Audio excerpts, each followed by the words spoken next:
Φέτος, ας πούμε ότι σε μένα έπεσε ο κλήρος να κάνω μια απλή αναφορά για τον Παναγιώτη.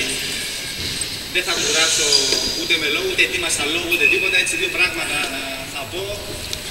Τελείως απροετοίμαστος, τελείως αυθόρμητος. Πιο πολύ για τα καινούργια παιδιά, τα οποία κάποιοι από αυτά δεν έχουν γνωρίσει καν τον Παναγιώτη. Ο Παναγιώτης ήταν ένας συμπαίκτης με κάποιους, προπονητής, φίλος, ο οποίος ήταν από τους καθοριστικούς παράγοντες για την ανάπτυξη του αθλήματος. Ήταν ένας από τους ονειροπόλους του αθλήματος.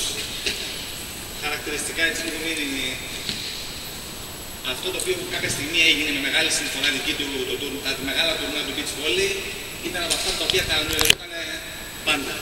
Όπως επίσης κάτι που ήθελε να κάνει και δεν πρόλαβε ίσως ήταν το να κλείσουμε το μαντράκι και να γίνουν αγώνες στο τσιμέντο, mini volley 3-3. Πάντα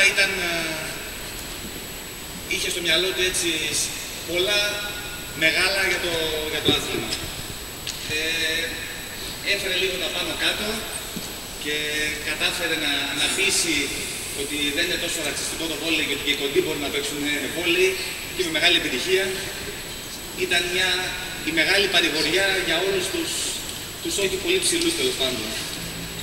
Όσοι τον προλάβανε και τον είδαν να παίζουν θα θυμούνται τι μπορεί να κάνει κάποιος χωρίς ιδιαίτερα προσόντα, όταν θέλει και έχει ψυχή. Χαρακτηριστικά έχουν μείνει σε κάποιους που δεν τα προλάβανε, το να κάνει μπλοκ σε κάποιον στο Χατζημανόλη. Πιο ψηλά από τα παιδιά εδώ. Στο Χατζημανόλη. Και στο Χατζημανόλη. Ξέρετε γιατί πάλι μιλάω πιο πολύ.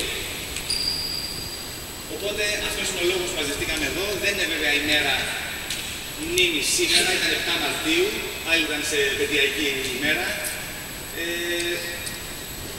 Θα ήθελα κάθε χρόνο να το κρατήσουμε, να μαζευόμαστε έτσι, καλοί φίλοι, συμπαίκτες και η καινούρια γενιά κυρίως, γι' αυτό είπαμε να έρθει η καινούρια γενιά, μετά να μπούμε να παίξουμε όλοι μαζί. Είναι κρίμα να ξεφτύσει ο θεσμός χρόνο με τον χρόνο. Φέτος ίσως δεν το οργανώσαμε τόσο όσο προηγούμενες χρονιές, αλλά πιστεύω ότι την επόμενη χρονιά θα είμαστε ακόμα περισσότεροι για να τον τιμήσουμε, να τον θυμηθούμε, αν και δεν νομίζω ότι κανείς που τον έχει γνωρίσει ότι τον έχει ξεχάσει. Αυτά τα λίγα. Καλά να είμαστε όλοι, του χρόνου πάλι εδώ πέρα και τις επόμενες χρονιές.